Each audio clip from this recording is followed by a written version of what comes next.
कश्ती, बैठे हैं जिसमें सभी। जीवन है एक कश्ती, बैठे हैं जिसमें सभी। लगती है बढ़ती जाए, असल में वो बढ़ ना पाए। अगर यीशु माझी नहीं, अगर यीशु माझी नहीं।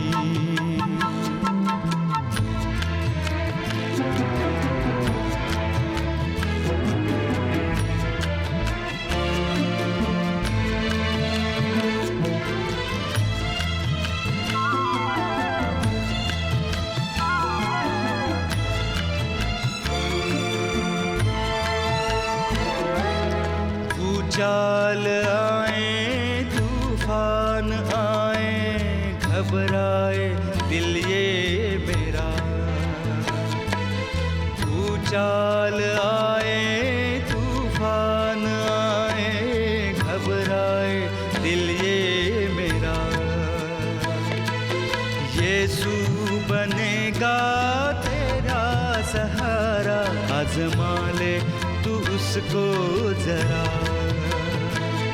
आज़मा ले तू उसको जरा। जीवन है एक कश्ती, बैठे हैं जिसमें सभी।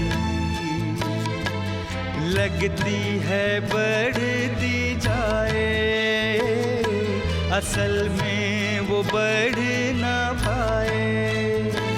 अगर यीशु माझी नहीं, अगर यीशु माझी नहीं।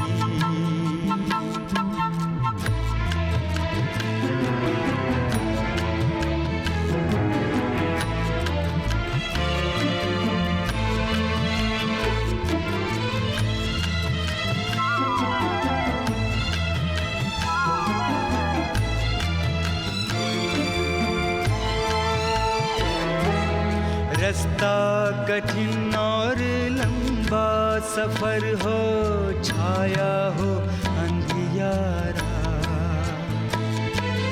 रास्ता कठिन और लंबा सफर हो, छाया हो अंधियारा। यीशु ही है जो पार लगाए, पहुँचाएगा वो किनारा, पहुँचाएगा वो किनारा। जीवन है एक कश्ती, बैठे हैं जिसमें सभी। जीवन है एक कश्ती, बैठे हैं जिसमें सभी। लगती है बढ़ती जाए, असल में वो बढ़ ना पाए।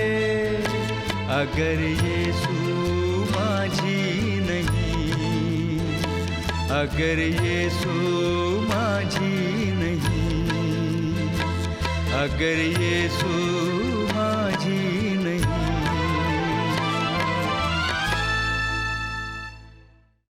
प्रभु यीशु मसीह के मधुर नाम में आप सबको जय मसीह की। मुक्ति, उद्धार या मोक्ष की श्रृंखला में आप सबका स्वागत है। आज इस श्रृंखला में हम सीखेंगे कि परमेश्वर की व्यवस्था। जब व्यवस्था की बात आती है तो अक्सर इंसान के दिमाग में एक बात आने लगती है कि परमेश्वर की व्यवस्था का मतलब है पुराना नियम। वो पुराने नियम से इसका संबंध रखते हैं, परंतु व्यवस्था का मतलब क्या होता है? व्यवस्था का मतलब होता है कानून, कि किसी भी प्रकार का, किसी भी चीज़ का जो होता है कानून होता है। जब हम जिस दुनिया में रहते हैं उस दुनिया का परमेश्वर ने एक कानून ठहराया है, एक नियम बनाया है, एक व्यवस्था बनाई है परमेश्वर ने। उस व्यवस्था के अनुसार हमें अपने जीवन को जीना है। जब परमेश्वर ने व्यवस्था दी भी नहीं थी, जब मूसा के द्वारा परमेश्वर ने व्यवस्था दी, परंतु जिस समय मूसा इस पृथ्वी पर था नहीं और मूसा का कहीं नामो निशान नहीं था। उसके बावजूद भी परमेश्वर के जो लोग थे वो परमेश्वर की व्यवस्था का पालन करते थे।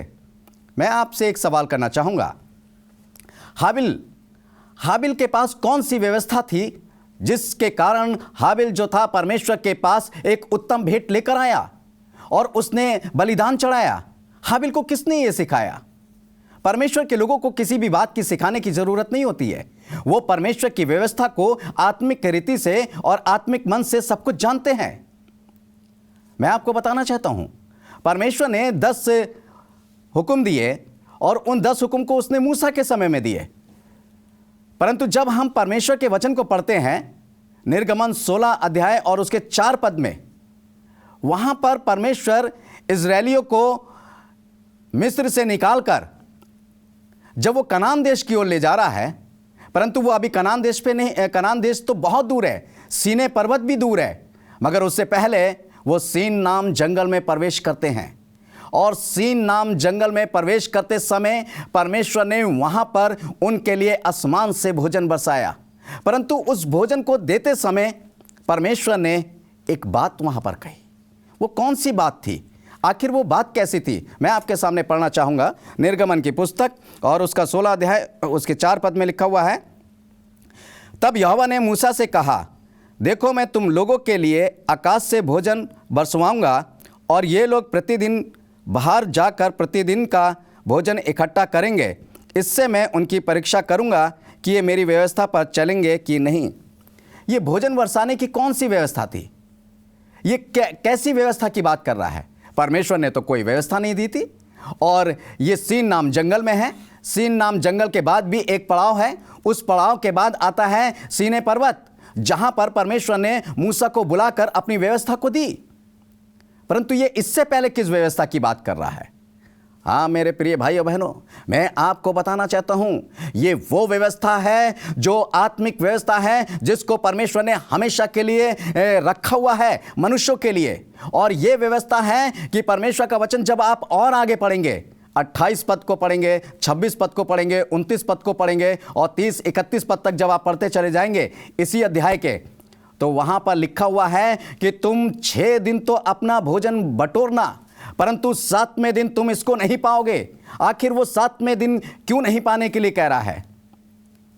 सब कहते हैं व्यवस्था जो है वो परमेश्वर ने खत्म हो चुकी है, व्यवस्था जो है वो अब समाप्त हो चुकी है। फिर ये कौन सी व्यवस्था है? ये कौन सा सबत है जो परमेश्वर का वचन ये बता रहा है कि उसने सबत को देने से पहले वो सबत को मानने की तैयारी में है और लोगों को मनवा रहा है? क्योंकि परमेश्वर का वचन ये बताता है कि उसने अपने कानून जो है, अपनी आज्ञाएं जो है हमेशा के लिए दी हैं। मगर ये व्यवस्था क्यों बनी, किस लिए बनी है? जब परमेश्वर ने देखा कि पाप बहुत बढ़ गया है, और यशायाह नबी भी इस बात को कहता है। जब आप यशायाह की पुस्तक उसका 59 अध्याय और उसके 2 पद को पढ़ेंगे, वहां पर लिखा हुआ है, तुम्हारे अधर्म के कामों ने तुम्हारे परमेश्वर से तुमको जुदा कर दिया है। सही में हमारे अधर्म के कामों ने हमें हमारे परमेश्वर से अलग कर दिया। अब परमेश्वर ने सोचा कि ये तो ऐसे अलग होते रहेंगे, ये तो मेरे पास कभी आ नहीं सकते, इसलिए उसने एक कानून बनाया। उसने मूसा को व्यवस्था दी, उसने अपने लोगों को व्यवस्था दी कि जितने लोग भी इस व्यवस्था का पालन करेंगे वो परमेश्वर के लोग कहलाए जाएंगे। ये ज़रूरी नहीं होता है कि व्यवस्था किस तरीके की होनी चाहिए, कानून कानून होता है। बहुत से लोग कहते हैं कि साहब मूसा की व्यवस्था खत्म हो गई, मूसा की व्यवस्था तो समाप्त हो गई, ये तो अनुग्रह की व्यवस्था है, यह अनुग्रह का कानून है। मैं आपसे पूछना चाहता हूं, जो इस बात को कहते हैं कि व्यवस्था खत्म हो गई है, यह अनुग्रह का युग है और अनुग्रह की व्यवस्था है। क्या है अनुग्रह का कानून? क्या अनुग्रह का कानून इस बात की अनुमति देता है कि हम चोरी कर सकते हैं? क्या अनुग्रह का कानून इस बात की अनुमति देता है कि हम किसी को भी धोखा दे सकते हैं, हम व्यभिचार कर सकते हैं, हम लुच्चपन कर सकते हैं, हम चोरी कर सकते हैं, हम लालच कर सकते हैं, हम हत्या कर सकते हैं? क्या हम हत्यारे हो सकते हैं? आपका उत्तर होगा, जो इस बात को कहते हैं कि अनुग्रह की व्यवस्था है, वो इस बात से इनकार करेंगे, नहीं, अनुग्रह की व्यवस्था, अनुग्रह का कानून ये सब कुछ करने के लिए नहीं परमिशन देता है। फिर कौन सा परमिशन देता है? फिर कौन सी बात कहता है? अनुग्रह की व्यवस्था वही बात बताती है जो परमेश्वर ने शुरू से अपने लोगों को दी है, जो परमेश्वर ने शुरू से अपने लोगों को के लिए करा है। मेरे प्रियजनों, मैं आपको बताना चाहूँगा कि परमेश्वर का वचन यहाँ पर क्या लिखा हुआ है। परमेश्वर का वचन इस बात को बताता है, जब हम परमेश्वर के वचन को यशायाह 59 और उसके 2 पद को अभी मैंने आपके सामने पढ़ा, और वहाँ पर लिखा हुआ है यशायाह 59 और उसके 2 पद में कि परमेश्वर किस तरीके से कहता है। और वो कहता है कि तुम्हारे पापों के कारण उसका मुंह तुमसे छिपा है और वह नहीं सुनता। हमारा मुंह छुप चुका है। हमारे और परमेश्वर के बीच में एक पहाड़, पाप का पहाड़ आ गया था, अधर्म का पहाड़ आ गया था, जिससे परमेश्वर जो था हमसे दूर हो गया। और यही कारण था कि परमेश्वर हमारी नहीं सुनता। क्यों? क्योंकि हम अधर्म में थे, और इसलिए परमेश्वर ने अपनी व्यवस्था दी और हमें एक कानून दिया जिसके अनुसार हम अपने जीवन को व्यतीत कर सकें और परमेश्वर के समीप पहुंच सकें और परमेश्वर से बातचीत कर सकें। हर एक जगह आप अपने घर में हैं, क्या आपके घर का कोई कानून नहीं है? यदि मैं आपके घर में आऊं तो मैं क्या अपने घर का कानून वहां पर फॉलो कर सकता हूं? नहीं। जो आपके घर के नियम हैं, जो आपके घर का कानून है, जो आपके घर की व्यवस्था है, मुझे उसका ही पालन करना पड़ेगा। हम जिस देश में रहते हैं, हमें उसी देश की व्यवस्था का, उसी देश के कानून का पालन करना पड़ता है। और यदि हम परमेश्वर के हैं तो हमें परमेश्वर की व्यवस्था और परमेश्वर के कानूनों का पालन करना अनिवार्य है। यहाँ पर मैं पढ़ रहा हूँ, यहाँ पर इस प्रकार से लिखा हुआ है, व्यवस्था विवरण 31 अध्याय उसके 24 और 25-26 पद में, जब मूसा इस व्यवस्था के वचन को आदि से अंत तक पुस्तक में लिख चुका, तब उसने यहोवा का संदूक उठाने वाले लेवियों को आज्ञा दी, व्यवस्था के इस पुस्तक को लेकर अपने परमेश्वर यहोवा के वाचा के संदूक के पास रख दो कि ये वहाँ तुझ पर साक्षी देती रहे। सच में व्यवस्था क्या है? परमेश्वर का वचन इस बात को बताता है कि जब आप भजन संहिता में पढ़ेंगे तो वहाँ लिखा हुआ है कि व्यवस्था तो खरी है। और पौलुस रोमियों की पत्री में एक बात कहता है कि परमेश्वर की व्यवस्था तो पवित्र है। सच में वो पवित्र है और वो खरी है। परंतु यहाँ पर मैं आपको बताना चाहूँगा कि यहाँ पर 2 प्रकार की व्यवस्था है। एक वो व्यवस्था जो दिन प्रतिदिन पूरी होती चली जा रही है, और एक वो व्यवस्था जो मनुष्यों के लिए सदा सदा तक के लिए रखी हुई है। आप कंफ्यूजन में ना हो, आप परेशान ना हो कि यहाँ पर 2 प्रकार की व्यवस्था की कैसी बात कर रहे हैं। व्यवस्था विवरण 31 अध्याय 24, 25 और 26 पद को बड़े धीरज के साथ पढ़ें। वहाँ लिखा हुआ है कि परमेश्वर का वचन इस बात को बता रहा है कि परमेश्वर ने मूसा को, जब उसने वो व्यवस्था की पुस्तक को लिख लिया और लिखने के बाद उसने मूसा को आज्ञा दी कि इस व्यवस्था की पुस्तक को ले जाकर उस साक्षी के संदूक के पास रख दो। क्या है साक्षी का संदूक? उसके पास रखने के लिए व्यवस्था की पुस्तक क्यों कही? साक्षी के संदूक में क्या था? परमेश्वर का वचन यह बताता है कि जब परमेश्वर ने अपनी उंगली से लिखकर 10 हुक्म मूसा को दिए, और उससे पहले उसने कहा कि तू साक्षी का एक संदूक बनाना और उस संदूक में ये दोनों पट्टियां रख देना जिसमें परमेश्वर के 10 हुक्म थे, और उस 10 हुक्म को उसने साक्षी के संदूक में रखा। और जब मूसा ने व्यवस्था को लिखा अलग से, जो मूसा ने लिखी, जो परमेश्वर ने लिखी, वो साक्षी के संदूक में थी, और जो मूसा ने लिखी वो साक्षी के संदूक के बाहर उसके पास में रखी हुई थी। हो गई 2 व्यवस्था। अब आप कहेंगे हाँ, ये व्यवस्था दिन प्रतिदिन पूरी होने वाली है और हो रही है। मैं आपको बताना चाहूँगा कि कैसे पूरी हो रही है, मगर इससे पहले मैं आपको एक रेफरेंस देना चाहता हूँ जहाँ लिखा हुआ है कि जो पहली व्यवस्था है, जो वाचा के संदूक में, वो फॉरएवर तक है। आप प्रकाशित वाक्य की पुस्तक उसका 11वां अध्याय और उसके 19 पद को पढ़ेंगे। वहाँ पर 11वें अध्याय में बहुत सी डिटेल है, 2 गवाहों के बारे में बताया गया है। परंतु मैं 2 गवाहों के बारे में बातचीत नहीं कर रहा हूँ, मैं बातचीत कर रहा हूँ परमेश्वर की वो व्यवस्था जो अनंतकाल तक स्थापित रहने वाली है, और एक वो व्यवस्था जो दिन प्रतिदिन पूरी होने वाली है और हो रही है। वो व्यवस्था जो हमेशा उस नए यरूशलेम और उस नए आकाश और उस नए पृथ्वी पर भी जिसका पालन करना है, मैं उस व्यवस्था की बात कर रहा हूँ। वहाँ पर लिखा हुआ है कि फिर यूहन्ना ने स्वर्ग को खुला हुआ देखा, और स्वर्ग के अंदर जो परमेश्वर का पवित्र मंदिर है, वो मंदिर खोला गया और उस मंदिर के अंदर वाचा का संदूक दिखाई दिया। फिर वहाँ पर लिखा हुआ है, फिर भूकंप, भूडोल और ओले और ये सब कुछ होने लगे। यूहन्ना को सिर्फ वहाँ पर कोई वाक्य नहीं कहा गया है, वहाँ पर कोई बात नहीं कही गई है, बल्कि स्पेशल तौर से स्वर्ग को खोला गया और यूहन्ना को यह बताया गया कि देख, स्वर्ग में जो मंदिर है उसके अंदर देख। वो कौन सा मंदिर है? ये वही मंदिर है जो इस एक नए आकाश के नीचे और एक नई पृथ्वी के ऊपर उतरेगा परमेश्वर के पास से, जिसका जिक्र प्रकाशित वाक्य के अंदर लिखा हुआ है। और उस मंदिर में वो वाचा का संदूक होगा। कौन सा वाचा का संदूक? ये वाचा का संदूक जिसमें 10 कमांडमेंट्स रखे गए हैं, जिसमें 10 आज्ञाएं रखी गई हैं। उस मंदिर के अंदर, उस परमेश्वर के उस नए आकाश के नीचे, उस नई पृथ्वी पर, उस नए यरूशलेम में और उस मंदिर में प्रवेश करने वालों के पास व्यवस्था वहां पर नहीं होगी। इस पृथ्वी पर तो होगी, वहां पर होगी तो सिर्फ 10 हुक्म की व्यवस्था होगी। मेरे प्रिय भाइयों बहनों, मैं आपको बताना चाहता हूं अब दूसरी व्यवस्था के बारे में। मत्ती की इंजील और उसके 5 अध्याय और उसके 17वें और 18वें पद में इस प्रकार से लिखा हुआ है। यहाँ लिखा है, ये ना समझो कि मैं व्यवस्था या भविष्यवक्ताओं की पुस्तकों को लोप करने आया हूँ। लोप करने नहीं, परंतु पूरा करने आया हूँ। क्योंकि मैं तुमसे सच कहता हूं कि जब तक आकाश और पृथ्वी टल ना जाए, तब तक व्यवस्था से एक मात्रा या बिंदु बिना पूरा हुआ नहीं टलेगा। एक सवाल करना चाहूंगा यहां पर। यह वो व्यवस्था है जो प्रत्येक दिन पूरी होती है, और प्रभु यीशु मसीह कह रहा है, यह ना समझो कि मैं व्यवस्था को लोप करने या भविष्यवक्ताओं की पुस्तकों को लोप करने आया हूं। लोप करने नहीं आया हूं, बल्कि इसे पूरा करने आया हूं। यहां पर समझने वाली बात है, प्रभु यीशु मसीह क्रूस पे टंगा हुआ है और टंगा होने के बाद उसने एक शब्द कहा, पूरा हुआ। इस पूरे हुए को लोगों ने समझा कि व्यवस्था पूरी हो गई और व्यवस्था खत्म हो गई। बस प्रभु यीशु मसीह ने कह दिया कि व्यवस्था खत्म हो गई है। मगर वो कहता है कि जब तक ये व्यवस्था का एक एक मात्रा, एक एक बिंदु पूरी नहीं हो जाएगी, तब तक आकाश और पृथ्वी टलेगा नहीं।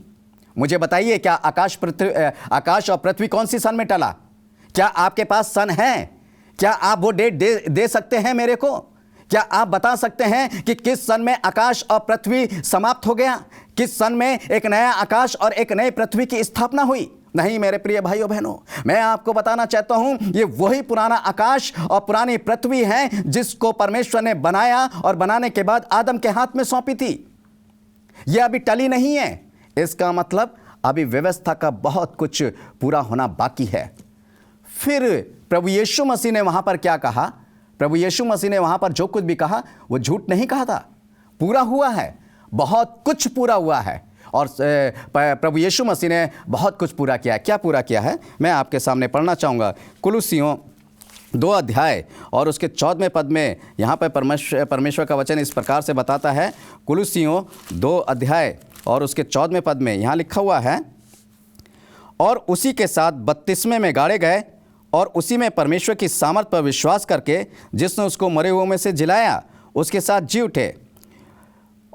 और विधियों का वे लेख जो हमारे नाम पर हमारे विरोध में था, मिटा डाला और उसे क्रूस पर कीलों से जड़कर सामने से हटा दिया। क्या था? विधियों का वो लेख, विधियां और रीति रिवाजों का वो लेख, बलिदानों का वो लेख, जहां गाय, बैलों, भेड़, बकरों का बलिदान चढ़ाया जाता था। वो सारे बलिदान समाप्त हो गए, वो खत्म हो गए, वो पूरे हो गए। और विधियां जितनी भी थीं, जो रीति रिवाज थे, जो परंपराएं थीं, वो सब समाप्त हो गई। अब सिर्फ एक परंपरा है, प्रभु यीशु मसीह में पूर्ण विश्वास रखना, प्रभु यीशु मसीह के समीप आना। प्रभु यीशु मसीह की व्यवस्था अभी भी बाकी है, और पौलुस इस बात को लिखता है कि व्यवस्था तो पवित्र है। जब वो पवित्र है तो उसका पालन करना भी मेरा और आपका कर्तव्य है। मेरे प्रिय भाइयों बहनों, मैं आपको बताना चाहता हूं कि परमेश्वर की जब हम व्यवस्था का पालन करते हैं तो परमेश्वर अपनी बहुत सी आशीषें देता है, और जब परमेश्वर बहुत सी आशीषें देता है तो हम बहुत सा अनुग्रह पाते हैं। परंतु जो व्यवस्था हमेशा तक बनी रहनी है, वो भी हमें उसका भी पालन करना है। बहुत से लोग कहते हैं कि प्रभु यीशु मसीह ने उस व्यवस्था को ख़त्म कर दिया। क्या कहकर? जब किसी ने उससे पूछा कि हे प्रभु, तू बता मैं कौन सी आज्ञा का पालन करूं? तो वो बताता आज्ञाएं तो 2 हैं। एक पहली आज्ञा है कि तू अपने सारे मन से, अपने सारे प्राण से, अपने सारे तन से अपने जीवित परमेश्वर पे भरोसा रख और उसकी ही सुन और उसकी ही मान। ये पहली आज्ञा है। और दूसरी आज्ञा कि तू अपने पड़ोसी को अपने समान प्रेम कर। इस दोनों आज्ञा के अंदर पूरे 10 कमांडमेंट्स पूरे आते हैं। कैसे? पहली आज्ञा में 4 कमांडमेंट्स हैं जो परमेश्वर के लिए हैं, क्योंकि जब हम परमेश्वर पे, अपने जीवित परमेश्वर पे पूरी आस्था रखते हैं तो हम सिर्फ यही मानेंगे कि वो एक परमेश्वर है और उसको छोड़ और कोई परमेश्वर नहीं है। जब हम अपने परमेश्वर पे पूरी आस्था रखते हैं और परमेश्वर का वचन कहता है कि वो मूर्ति में नहीं ढाला जा सकता, तो हम किसी भी प्रकार की मूर्ति की पूजा नहीं कर सकते हैं। यह परमेश्वर के लिए समर्पित है। दूसरी चीज, यदि हम सारे मन से, सारे प्राण से परमेश्वर पे आस्था रखते हैं, उसे प्यार करते हैं, उसकी बात को मानते हैं, तो हम परमेश्वर का नाम व्यर्थ नहीं रहेंगे। यहां पर एक छोटी सी बात बताना चाहूंगा। परमेश्वर का नाम व्यर्थ लेने वाली बात है। बहुत से लोग परमेश्वर का नाम व्यर्थ लेते हैं। जगह जगह पे आप देखें, जरा सी कोई बात होगी, उनकी आपसी टेंशन होगी, उनका आपसी हंसी मजाक होगा। बाय गॉड, खुदा कसम, प्रभु यीशु मसीह की कसम, परमेश्वर की कसम, बात बात पर। और कई बार तो मैंने देखा है, लोग चलते रहेंगे, बातचीत करते रहेंगे, hallelujah hallelujah, praise the Lord sister, praise the Lord ये, प्रेज द लॉर्ड वो। ये क्या है? परमेश्वर का नाम व्यर्थ लेना है। परमेश्वर का नाम व्यर्थ नहीं लिया जाता है। परमेश्वर का नाम वहां पर लिया जाए जिस समय, जिसके जीवन के लिए जरूरी है, जिन बातों के लिए जरूरी है, जिस काम के लिए जरूरी है। यदि मेरे लिए जरूरी है कि इस समय मुझे परमेश्वर का नाम लेना चाहिए, तो उस समय परमेश्वर का नाम लेना चाहिए। परमेश्वर का नाम पवित्र है, व्यर्थ नहीं लेना चाहिए। यह परमेश्वर को समर्पित होना चाहिए। यह आज्ञा जो है, जब हम परमेश्वर से सारे मन, सारे प्राण से, सारे तन से प्रेम करते हैं। दूसरा है कि परमेश्वर के दिन को पवित्र रखना। किसके लिए? परमेश्वर के लिए। और वो दिन कौन सा है? वो दिन है 7वां दिन, और वो दिन है सब्त का दिन, शनिवार का दिन, जो पवित्र दिन है, जो परमेश्वर ने अपने लिए ही निर्धारित किया है, अपने लिए ही पवित्र किया है, ताकि हम इसकी पवित्रता को बरकरार बनाए रखें। और उस पवित्रता को बरकरार बनाए रखने के बाद उसकी आशीष ले लें। ये 4 हुक्म पहली आज्ञा में आ जाते हैं। दूसरा हुक्म कि तू अपने पड़ोसी को अपने समान प्रेम कर। सही बात है, जब हम अपने पड़ोसी को अपने समान प्रेम करेंगे तो लाजमी बात है कि हम अपने पड़ोसी को की चोरी नहीं करेंगे। अपने समान प्रेम करने का मतलब, क्या हम अपने स्वयं की चोरी कर सकते हैं? नहीं कर सकते। इसलिए वो कहता है कि हम अपने पड़ोसी की क्या करते हैं? चोरी नहीं कर सकते। हम अपने समान अपने पड़ोसी को प्रेम करें। जब हम अपने समान प्रेम करेंगे तो हम उसकी हत्या नहीं कर सकते, सोच नहीं सकते उसकी हत्या करने के लिए। क्या हम अपनी हत्या करने के लिए सोच सकते हैं? नहीं। व्यभिचार न कर। हम अपने पड़ोसी के साथ व्यभिचार का संबंध नहीं रख सकते हैं, एक पवित्रता का संबंध रख सकते हैं। और चौथी चीज़ है कि तू खून ना कर, हत्या ना कर और लालच ना कर। ये सारी चीज़ें जो हैं, ये सब जो 6 हुक्म है, ये उसके अंदर आ जाते हैं कि तू अपने पड़ोसी को अपने समान प्रेम कर। मगर लोगों ने समझ लिया है कि अरे 10 हुक्म खत्म हो गए, व्यवस्था तो खत्म हो गई, अब तो व्यवस्था का पालन ही नहीं रहा। अरे ब्रदर, अनुग्रह की व्यवस्था है। ओ भाई, अनुग्रह की व्यवस्था है। ओ भाई, ओ बहन, अनुग्रह की व्यवस्था है। अनुग्रह की व्यवस्था है, मैं मानता हूं, परंतु हर व्यवस्था में कानून है, नियम है, सिद्धांत हैं जो हमें परमेश्वर के लिए मान्य हैं। परमेश्वर ने बताया है, अनुग्रह की व्यवस्था ये नहीं सिखाती है कि तू जाकर अपने पड़ोसी से व्यभिचार कर। अनुग्रह की व्यवस्था ये नहीं सिखाती है कि तू जाकर अपने पड़ोसी की चोरी कर, परंतु वो भी ये सब बताती है कि तुझे ये सब नहीं करना है। जब ये सब कुछ अनुग्रह की व्यवस्था बताती है और सब इस पे यकीन करते हैं, तो फिर क्यों नहीं हम उनका पालन करते हैं। मेरे प्रिय भाइयों बहनों, जब हम इसका पालन करते हैं तो परमेश्वर की बहुत सी आशीषों को हम प्राप्त कर सकते हैं।